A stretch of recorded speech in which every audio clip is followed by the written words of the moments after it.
मैं नीति तिवारी दीर्घा सहायक सह मार्गदर्शक बुद्धा स्मृति पार्क संग्रहालय में कार्यरत हूँ। मैं आपको आज अपने संग्रहालय के बारे में एक जानकारी देती हूँ छोटी सी।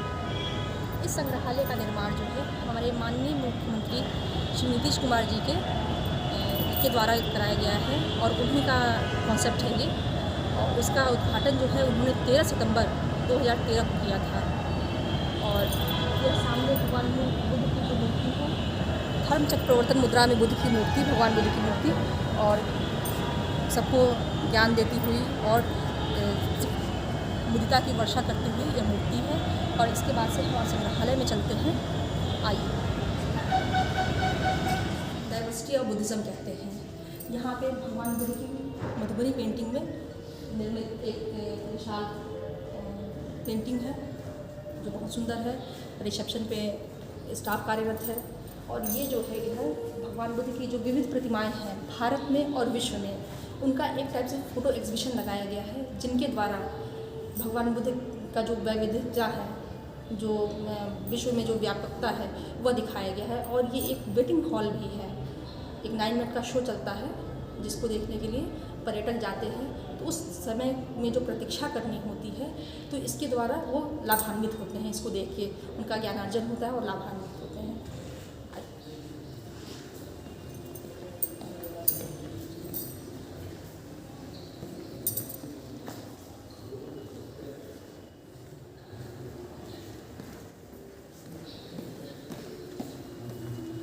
यहाँ पे हमारा थिएटर है और यहाँ एक 9 मिनट का एक शो चलाया जाता है, जिसमें लाइफ ऑफ बुद्धा ब्रीफ करते हुए एक बेसिक जानकारी दी जाती है।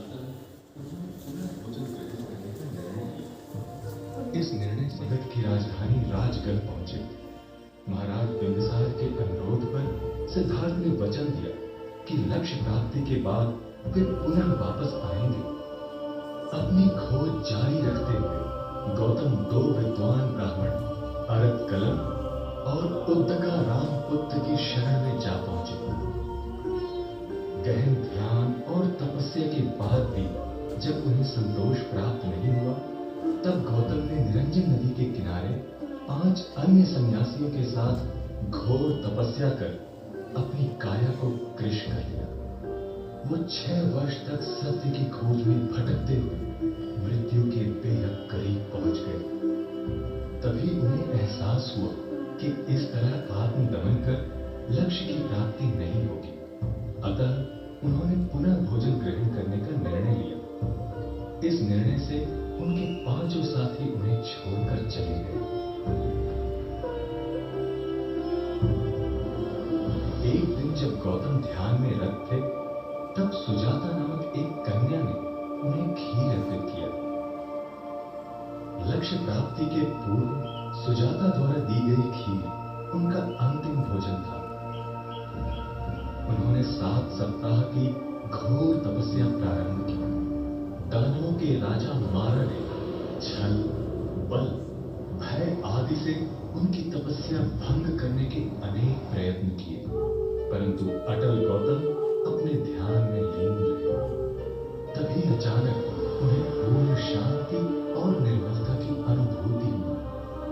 उनके शरीर से अलग अलग रंगों की किरणें प्रस्फुटित होने लगी। अंततः उन्हें बुद्धत्व प्राप्त हुआ और वे गौतम बुद्ध बने। बैठे हैं तथागत तरुवर की छाया में, ध्यान में लीन सत्य की राह में। ज्ञान ज्योत जलाकर हर भय समाप्त किया। एक राजकुमार ने सन्यासी बन बुद्धत्व को प्राप्त किया। गौतम बुद्ध ने ज्ञान और सत्य की शिक्षा देने हेतु भ्रमण प्रारंभ किया। गया से वे सारनाथ पहुंचे। सर्वप्रथम उन्होंने अपने उन 5 साथियों को दीक्षा दी और संघ की स्थापना की। बुद्ध आजीवन घूम घूम कर सत्य का प्रकाश फैलाते रहे। अपने शिष्यों को सदैव सत्य की राह पर चलते रहने का अंतिम उपदेश दे उन्होंने पूर्ण सचेतन अवस्था में अपना शरीर त्याग कर महापरिनिर्वाण को प्राप्त किया। चिर निद्रा की चाह में साल वृक्षों की छांव में अस्त हुआ है जैसे सूरज कुशीनगर के गांव में। त्याग शरीर उसने महापरिनिर्वाण पाया, जिस सन्यासी ने सबको सत्य का मार्ग दिखाया। आज भी विश्व भर में बौद्ध विहारों, मंदिरों और संग्रहालयों में गौतम बुद्ध के पवित्र अवशेष सुरक्षित रखे हुए हैं। बौद्ध धर्म के अनुयायी इन्हें परम श्रद्धा भाव से पूजते हैं। बुद्ध के जीवन से संबंधित दिवसों को बौद्ध समूह पवित्र मानते हैं। बुद्ध पूर्णिमा उनका सबसे प्रमुख त्योहार है। इस दिन को वे बुद्ध जयंती, बौद्धत्व और महापरिनिर्वाण के रूप में मनाते हैं। बौद्ध मंदिरों और मठों में भिक्षुकों को भोजन करवाया जाता है और बौद्ध अनुयायी उनके धर्मोपदेशों को सुनते हैं। बुद्ध के शरीर से प्रस्फुटित 6 रंगों के मेल से बौद्ध धर्म की पताका बनी है। इसका प्रत्येक रंग बुद्ध के श्रेष्ठ गुणों का प्रतीक है। बौद्ध धर्म आज विश्व के प्रमुख और व्यापक धर्मों में से एक है। इसके अनुयायी लंका, बर्मा, चीन, Korea, Japan, Tibet, Nepal, Indonesia, Vietnam आदि देशों में फैले हुए हैं। हर वर्ष इन देशों से बहुत से तीर्थयात्री भारत यात्रा पर आते हैं। भगवान बुद्ध शांति, प्रेम, दया, करुणा और सत्य के प्रतीक हैं। उनका ज्ञान, आत्मानुभूति और धर्म पालन के लिए एक शाश्वत मार्गदर्शक है। मानव युगों युगों तक उनके बताए हुए मध्य मार्ग पर चल के जीवन के परम सत्य को प्राप्त करेगा।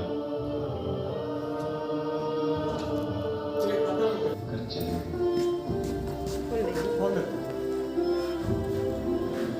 एक दिन जब गौतम ध्यान में रत थे, तब सुजाता नामक एक कन्या ने उन्हें खीर अर्पित किया। यहाँ से हमारा संग्रहालय शुरू होता है। समसामयिक कला पे यह आधारित हमारा संग्रहालय है, जिसके द्वारा भगवान बुद्ध का पूरा जीवन चरित्र और उनके दर्शन को दिखाने का प्रयास किया गया है, जिससे कि जो दर्शक है, जो जनता है, वो लाभान्वित हो और भगवान बुद्ध के दर्शन की जो आज आवश्यकता है उसको समझे और उसको अपने जीवन में उतारें। इसलिए इसका निर्माण किया गया इस उद्देश्य से। यह जो है इसको conception and birth of Buddha कहते हैं। ये माया देवी जो स्वप्न देख रही हैं, ये उसका दृश्य कि एक सफेद हाथी के घर में प्रवेश कर रहा है, ये वो दृश्य है। और यह जो चित्र है ये पट्टचित्र है, उड़ीसी स्टाइल की पेंटिंग है, ये पट्टचित्र है। बाकी जो स्टोरी नैरेटिव्स हैं वो मिनिएचर पेंटिंग से पूरे किए जाते हैं। ये लगाए, ये ग्लासेस लगे हुए हैं, मैग्नीफाइंग ग्लासेस, कि अगर कोई देखना चाहे जूम करके तो उस आर्ट को देख सकता है। ये जन्म का दृश्य है, ये उनके स्वप्न का दृश्य, ये जन्म का दृश्य है। माया देवी लुम्बिनी में इनका जन्म होता है, ये दृश्य है।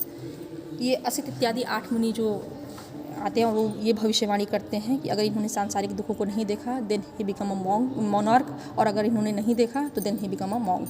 ये वह दृश्य है। ये उनके नामकरण का दृश्य है। ये जो है ये पेपर मेशी वर्क है और ये 4 इनकाउंटर्स ऑफ बुद्धा है। इस दृश्य को कहते हैं। वह 4 दृश्य जिनको कि देखकर राजकुमार सिद्धार्थ का हृदय परिवर्तन होता है। पहला वृद्ध, दूसरा बीमार, एक मृतक और एक सन्यासी। इन चारों दृश्यों को देख के इनका हृदय परिवर्तन होता है और वह सती खोज के लिए बेचैन हो जाते हैं। यहाँ पर भी जो आगे की स्टोरी है वो नैरेटिव पेंटिंग से पूरी की जाती है, मिनिएचर पेंटिंग्स हैं। ये प्रथम ध्यान का दृश्य है, ये उनकी युवावस्था का दृश्य है, यह विवाह का दृश्य है राजकुमार सिद्धार्थ के, तथा यह राहुल के जन्म का दृश्य है।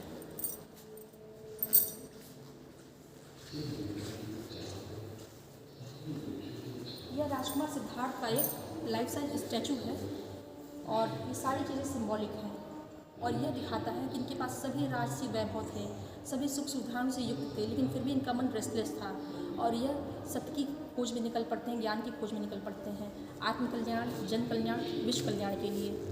और इनका सबका मीनिंग है। जैसे छत्र है तो प्रभुत्व का प्रतीक है, चंवर है तो दास दासी का प्रतीक है, सिंहासन है तो राजपद का प्रतीक है, मुकुट है तो राज परिवार से थे यह दिखाता है, हाथी घोड़ा है तो चतुर्वेणी सेना का प्रतीक है, धनुष बाण है तो ये खुद शूरवीर थे, चक्रवर्ती थे, इसका प्रतीक है। ये सारी चीज़ें इनके पास होने के बाद भी इनका मन रेस्टलेस था और ये निकल पड़ते हैं ज्ञान की खोज में। महावीर निष्क्रमण का दृश्य है, इसको ग्रेट डिपार्चर ऑफ बुद्धा कहते हैं। जब वो अपना गृह त्यागते हैं, घर छोड़ के जाते हैं, यह वो दृश्य है दिखाता है।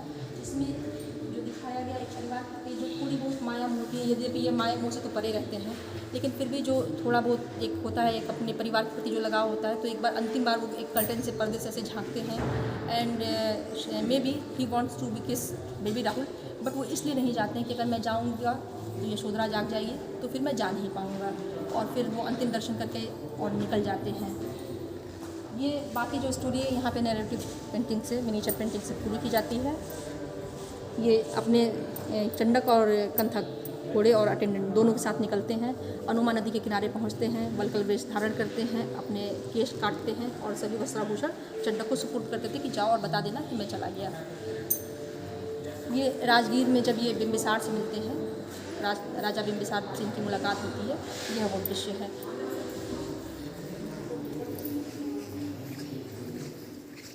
और ये बहुत विचारों का निरूपण करती है। यहाँ पे जो कला है, वो जो विचार हैं उनको मूर्त रूप देते हैं, मूर्ति का निर्माण होता है। और यहाँ जब मूर्ति का निर्माण होता है तो कुछ मूर्तियाँ हमारे पास नहीं, इसको सोनी कलेक्शन कहते हैं। सोनी कलेक्शन हमारे पास डिस्प्ले में है। यहाँ पे पहले कमिश्नर हुआ करते थे सोनी जी, आर्ट लवर थे, उन्होंने अपना जो कलेक्शन था वो पटना म्यूजियम को डोनेट कर दिया था, और वही कलेक्शन यहाँ पे सोनी कलेक्शन के नाम से विख्यात है। जैसे भगवान बुद्ध की महापरिनिर्वाण मुद्रा में मूर्ति है, इस मुद्रा को महापरिनिर्वाण मुद्रा कहते हैं। ये धर्मचक्र प्रवर्तन मुद्रा में बुद्ध है, यह भी धर्मचक्र प्रवर्तन मुद्रा में बुद्ध है।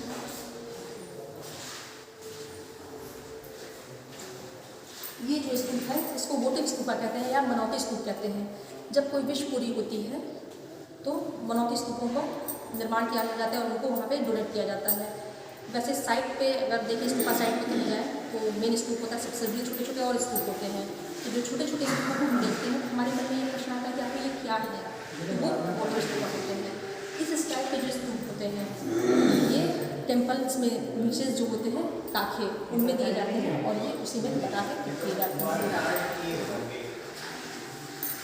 ये जो है ये एक मेल कोर्सो है, मे बी कि ये बोधिसत्व है, लेकिन हम as a archaeologist, as a museologist जब तक कोई स्पेशल सिग्निफिकेंस नहीं रह सकता है तब तक हम नाम नहीं दे सकते हैं।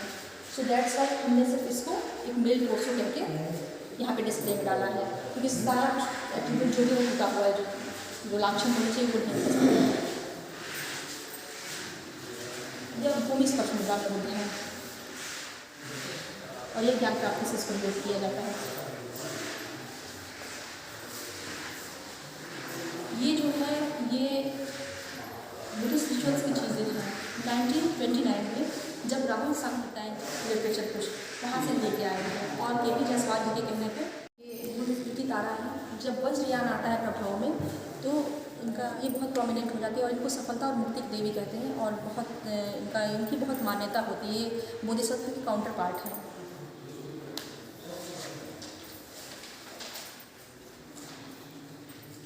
ये जो है ये भी भूमि स्पर्श मुद्रा में बुद्ध है, ये भी भूमि स्पर्श मुद्रा में है और इसकी विशेषता ये कि इसमें अन्य जो मुद्राएं हैं भगवान बुद्ध की, अन्य मुद्राओं में भी भगवान बुद्ध को दिखाया गया है। ये थंका गैलरी है।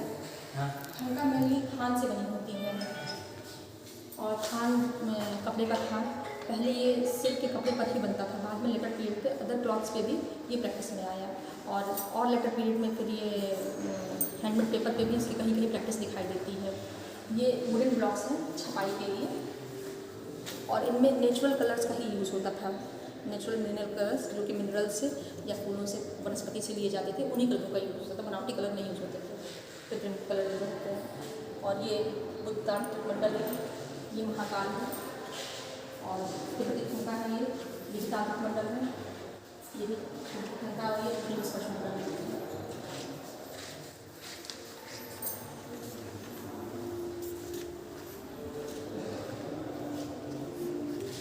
भगवान बुद्ध की तपश्चर्या का दृश्य है, जो तपस्यारत रहते हैं ज्ञान की प्राप्ति के लिए, जो अधीर रहते हैं, यह वो दृश्य है। इसमें अपने पांचों साथियों के साथ तपस्या करते हैं और एक स्थिति ऐसी आ जाती है कि इनको ये लगता है कि यदि मैं ही नहीं रहूँगा तो ज्ञान कौन प्राप्त करेगा, और ज्ञान प्राप्त करने के लिए मेरा स्वयं का होना आवश्यक है। तो वह कुछ भोजन ग्रहण करने का निर्णय लेते हैं। जैसे कि वीणा के एक उदाहरण दिया जाता है, वीणा के तार जैसे होते हैं कि उनको बहुत ज़्यादा कसा भी ना जाए और बहुत ढीला भी ना छोड़ा जाए। अगर सब में कुछ सही तरीके से उसकी ट्यूनिंग की जाए तभी उसमें अच्छी ध्वनि निकलती है, अच्छे स्वर निकलते हैं। तो वैसे ही शरीर को बहुत ज़्यादा कष्ट नहीं देना है और बहुत ज़्यादा आलसी भी विलासी भी नहीं हो जाना है। अगर वैसा हो जाएगा तो फिर हम ज्ञान को नहीं प्राप्त कर सकते हैं। तो इन्होंने कुछ भोजन ग्रहण करने का निश्चय किया। इनके पांचों साथी इनको क्रिटिसाइज़ करते हैं। उसके बाद से एक इंसिडेंट होता है कि सुजाता एक खीर अर्पित करती है और उनकी खीर जो होती है वो वृक्ष देवता के लिए होती है। वो इनको वृक्ष देवता समझ के इनके सामने खीर प्रस्तुत करती हैं और बहुत विनय करती हैं। अंत में उनके विनय के आगे वो उनके विनय के कारण, अत्यंत विनय के कारण वो फिर खीर ग्रहण करने का निश्चय करते हैं और वो खीर ग्रहण करते हैं। तो इनके पांचों साथी फिर इनको क्रिटिसाइज़ करते हैं कि अरे ये तो बहुत ढोंगी है, पाखंडी है, ये तो खाता है और फीमेल के हाथ से लेके खाता है, इस तरह से करके ये हमें भी भ्रष्ट करेगा, इसको छोड़ो और हम अपने अलग रास्ते पे चलते हैं। और उनका साथ छोड़ के वो चल देते हैं।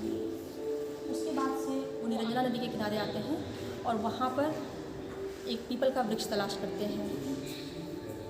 पीपल के वृक्ष के नीचे कुछ आसन रखते हैं, उसके ऊपर एक दृढ़ निश्चय से बैठते हैं कि जैसे यह धरती दृढ़ है वैसे ही मेरा निश्चय दृढ़ है। पूरे दृढ़ निश्चय से कि कुछ भी हो जाए, वॉट एवर, मेरी अस्थियाँ गल जाए, त्वचा मुरझा जाए, वॉट एवर कुछ भी हो जाए, जब तक मुझे ज्ञान नहीं प्राप्त होगा तब तक मैं यहाँ से नहीं हिलूँगा। और यह दृश्य जो है, ये जो मॉडल है, ये बोधि वृक्ष का एक मॉडल है जो कि मेटल और फाइबर की मदद से बनाया गया है। और जैसे बोधि ज्ञान प्रकाशवान है वैसे ही प्रकाशवान इसको बनाया गया है और वही प्रदर्शित करने का प्रयास किया गया है।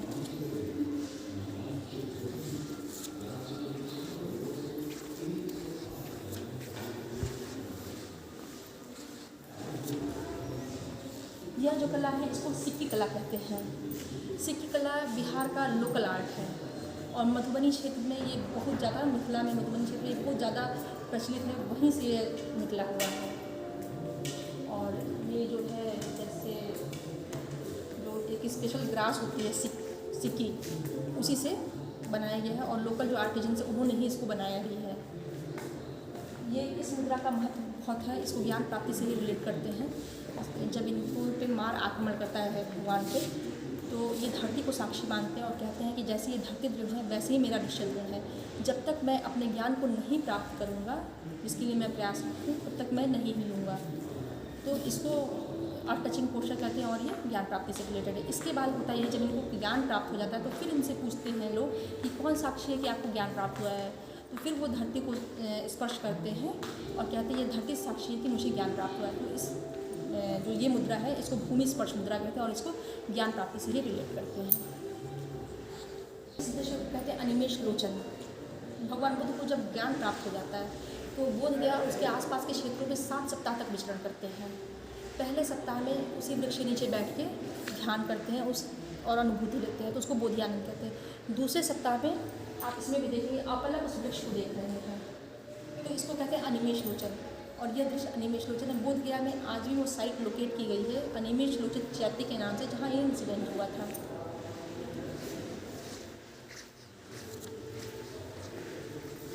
तो ये प्रथम धर्म उपदेश का दृश्य है, इसको धर्मचक्र प्रवर्तन कहते हैं। जब भगवान बुद्ध को ज्ञान प्राप्त हो जाता है, उन्होंने 7 सप्ताह व्यतीत कर लिए, तो उन्होंने सोचा कि सबसे पहले इस ज्ञान का अधिकारी कौन है।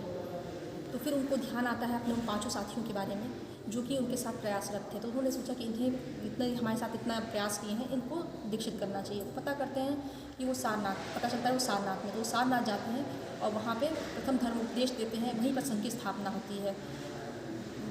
बौद्ध धर्म में बुद्ध धर्म और संघ तीनों का समान महत्व है और संघ की स्थापना जहाँ पंचवर्गीय भिक्षु मिलते हैं यहाँ पे सारनाथ में वहीं पर होती है।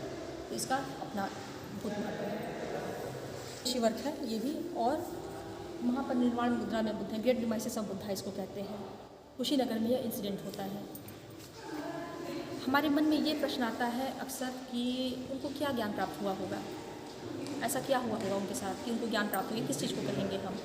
तो वो जो है हम थोड़ा शॉर्ट में बताएंगे कि वो जो है वो 4 आर्य सत्य और अष्टांगिक मार्ग है। 4 आर्य सत्य क्या है? 4 आर्य सत्य है, प्रथम यह सत्य है कि इस संसार में दुख है। दुख है तो दुख का कारण है, अकारण दुख नहीं है, कारण है उसका निवारण भी है। ऐसा नहीं कि वो दुख समाप्त नहीं हो जाता है, हो सकता है निवारण है तो उसकी एक टेक्निक है, बिना टेक्निक से नहीं होगा। ऐसा हम चाहेंगे हाँ दुख ना हो तो ऐसा नहीं कि दुख नहीं हो, हमको उस टेक्निक के थ्रू जाएंगे तब हमको दुख नहीं होगा। तो जो टेक्निक है उसको अष्टांगिक मार्ग कहते हैं, उसमें जो भी है वो राइट वे में हो। देखिए जैसे कि सम्यक दृष्टि रखें, सम्यक संकल्प रखें, सम्यक वचन रखें, सम्यक कर्मांत रखें, सम्यक आजीविका रखें, सम्यक व्यायाम रखें, सम्यक स्मृति रखें और सम्यक समाधि रखें। बाद में इसको शील चित्त समाधि 3 भागों में विभक्त कर दिया जाता है। ये जो है ये बुद्धा ट्रेल है, जो चारिका पथ है भगवान बुद्ध का, वो दिखाया गया है। इम्पोर्टेंट साइट्स हैं हमारे बिहार में और ये इंडिया एंड वर्ल्ड वाइड। ये जो है ये जातक कथाएं हैं। जातक कथाएं भगवान बुद्ध के पूर्व जन्म की कथाएं हैं, ऐसा माना जाता है। और जातक कथाएं यूँ तो 1000 से ज़्यादा हैं, लेकिन हमारे यहाँ 8 डिस्प्ले में है और 3-3 का सेट बना के एक स्टोरी को कंप्लीट किया गया है। और ये जो है ये लेदर आर्ट वर्क है, लेदर पे ये वर्क किया गया है, ये पेंटिंग्स की गई हैं। जैसे ये व्याघ्र जातक की कथा है, इसमें बोधिसत्व जाते हैं तो वो देखते हैं कि एक भूखी बाघिन है। बोधिसत्व जाते हैं तो वो देखते हैं कि एक भूखी बाघिन है और अपने बच्चों को खाने के लिए आतुर है। तो उसको समझाते हैं तुम ऐसा क्यों कर रही हो, अपने बच्चों को क्यों खा रही हो। तो वो कहती है कि मेरे पास जीवन रक्षा का प्रश्न है, खाने के लिए कुछ भी नहीं है, अतः मैं जीवन रक्षा के लिए इनको खा के अपनी क्षुधा को शांत करना चाहती हूँ। तो वो अपना स्वयं का शरीर समर्पित कर देते हैं कि लो तुम मुझको खा लो, परंतु इनको छोड़ दो। एक जीव मात्र के प्रति जो करुणा और दया की भावना है वह दिखाया गया है। और जितनी भी जातक कथाएँ हैं सब एक लेसन देती हैं।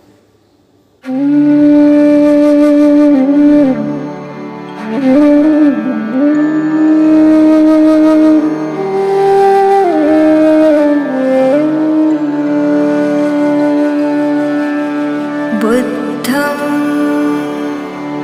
शरणं गच्छामि,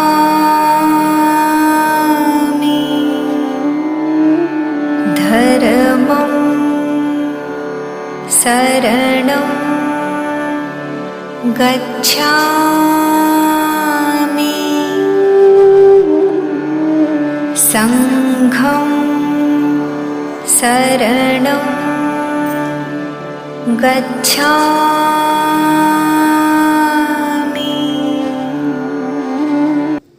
लैंग्वेजेस में चैंटिंग्स चलती हैं, लोग यहाँ बैठते हैं और ध्यान करते हैं। ये जो है ये अष्टमांगिक चिन्ह है, 8 ऑस्पिशियस सिंबल, हर सिंबल का एक अपना मीनिंग है। जैसे छत्र है तो ये प्रभुत्व का प्रतीक है, फुटप्रिंट है इट्सेल्फ बुद्ध के होने का प्रतीक है, स्तूप है ये तो स्पिरिचुअल प्रेजेंस का प्रतीक है, स्वास्तिक है ये सौभाग्य का प्रतीक है, लोटस जो है कमल ये पवित्रता का प्रतीक है, धर्म चक्र जो है ये ज्ञान के प्रसार का प्रतीक है, बोधि ट्री इन रेलिंग है ये ज्ञान प्राप्ति का प्रतीक है, रत्न जो है ये बौद्ध धर्म की धुरी है, बुद्धम शरणम गच्छामि, धम्मम शरणम गच्छामि, संघम शरणम गच्छामि। ये जो मुद्राएं हैं ये 5 मुद्राएं हैं जिनमें कि भगवान बुद्ध की प्रतिमाएं बनती हैं। ये ध्यान मुद्रा है, ऐसे एक हाथ के ऊपर दूसरा हाथ ऐसे रख के ये ध्यान मुद्रा है। ये भूमि स्पर्श मुद्रा और टचिंग पोस्चर ज्ञान से ये जो है ये धर्म चक्र प्रवर्तन मुद्रा है। ये तर्क और वितर्क मुद्रा दोनों को मिला के धर्म चक्र प्रवर्तन मुद्रा बनती है और इसमें ये फील करते हैं कि ज्ञान का चक्र है और वो चक्र निरंतर चल रहा है, to take and to give and to take. ये जो है यह वरद मुद्रा है देने के लिए और ये अभय मुद्रा है प्रोटेक्शन के लिए। ये प्रेयर व्हील है, इसको ओम मणि पद्म हूम कहकर स्क्रॉल करते हैं और जहाँ पर भी तिब्बतन प्रभाव के मंदिर होंगे वहाँ पर ये अवश्य होता है। इसको स्क्रॉल करते हैं, ओम मणि पद्म हूम कहकर इसको स्क्रॉल करते हैं। आइए एक गुफा अनुभव देते हैं कि बुद्धिस्ट मॉन्क्स जो है बहुत भिक्षु गुफाओं में रहते थे, तो गुफाओं में कैसा लगता होगा वह देने के लिए एक गुफा अनुभव।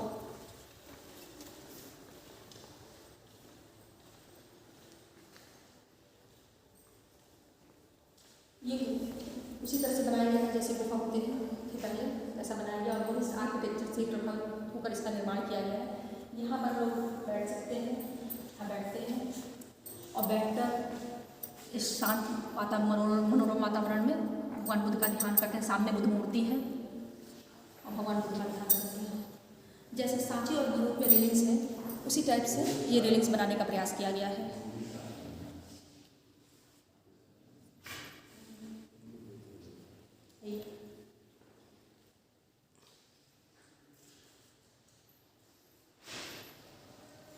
जिनसे कि वो 7 डिपिक्ट किए गए हैं जो कि भगवान बुद्ध ने बोध गया उसके आसपास के क्षेत्रों में व्यतीत किए थे।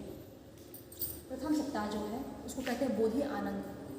इसमें जो उनको ज्ञान प्राप्त होता है तो उसी वृक्ष के नीचे बैठ के, जहाँ इनको बोधि वृक्ष के नीचे ज्ञान प्राप्त हो, उसी वृक्ष के नीचे बैठ के उस ज्ञान की अनुभूति करते हैं, उस आनंद में डूबे रहते हैं 1 सप्ताह। उसको कहते हैं बोधि आनंद।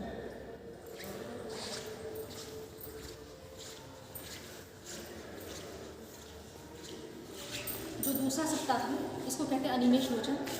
जब बोधि आनंद वाला सप्ताह हो जाता है 1 सप्ताह पश्चात, फिर वो आश्चर्य से उस पुण्य वृक्ष को देखते हैं कि क्या ये वही वृक्ष है जिसके नीचे मुझे ज्ञान की अनुभूति हुई, जो ज्ञान प्राप्त हुआ है मुझे, यह वही वृक्ष है। तो 1 सप्ताह तक वो देखते रहते हैं। इस दृश्य को कहते हैं अनिमेष लोचन, इरिटेशन। इसमें ऐसा होता है कि अब ये इनकी स्थिति ऐसी हो जाती है कि वो चलते हुए भी ध्यान कर सकते हैं, या आवश्यक नहीं है कि वो बैठ के ही ध्यान करें। He can meditate with walk.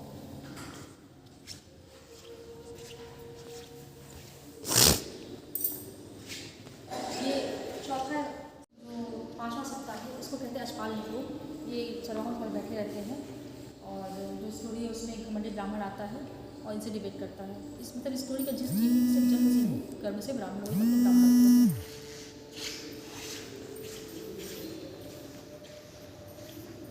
ये छठा सप्ताह है, इसमें मुस्लिम इसको कहते हैं। इसमें मुस्लिम आते हैं, बहुत आंधी तूफान और झंझावात चलता रहता है। मुस्लिम नागों के राजा होते हैं और भगवान बुद्ध के प्रोटेक्शन में आते हैं और एक तरह से इनमें दैविकता का एक दिखाता है कि डिग्निटी दिखाता है। He is not simple person, is a divine person.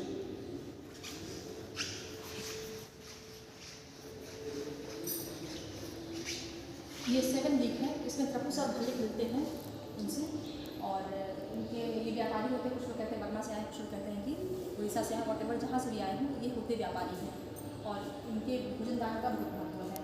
इनके भोजन दान का ये मतलब है कि यह अंतिम भोजन, ये पहला भोजन होता है जो कि भगवान बुद्ध ने ज्ञान प्राप्ति के पश्चात खाया था। अंतिम भोजन होता है जो कि सुजाता ने खीर दी थी और पहला भोजन होता है जो कि इन्होंने ग्रहण किया था ज्ञान प्राप्ति के पश्चात। तो इनके भोजन दान का बड़ा महत्व है। एक मॉडल है जो पूरा पार्क का, पूरे पार्क का एक मॉडल है। ये 22 एकड़ में है पूरा पार्क। पहले यहाँ पे बांकीपुर जेल हुआ करता था, उसको डिमोलिश करके ये पवित्र स्थान बना है।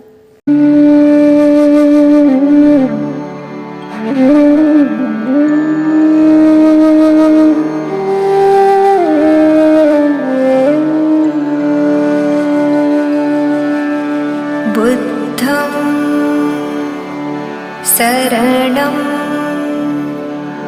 गच्छामि